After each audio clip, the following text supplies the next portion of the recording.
இவங்க அங்க வந்தா திரும்பி பார்ப்பானா எவனாவது ஊர்கா போட்டிருப்பா இல்ல நாயை கட்டியிருப்பான். இவ்வளவுதான்.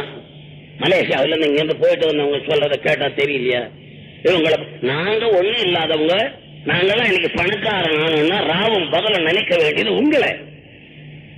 நீங்க பார்த்து கொடுத்த பணம், சினிமா டிக்கெட் வாங்கின்னு பாக்குறீங்களே, அந்த பணத்துலதான் நாங்க பணக்காரனானோம். அந்த பணம் தான் உங்களுடைய பணம். உங்களுடைய பணத்தாலே முன்னேறிய கூட்டம் சினிமாக்காரர்கள். நீங்கள் தான் எங்களுக்கு தலைவர்கள். அதை விட்டுட்டு எங்களை தலைவர்களாக்கிட்டு ரொம்ப பேர் இருக்காங்க. அந்த நிலைமை மக்களுக்கு வரக்கூடாது என்றுதான் உங்களுக்கு நான் சொல்லுகிறேன். ஆகவே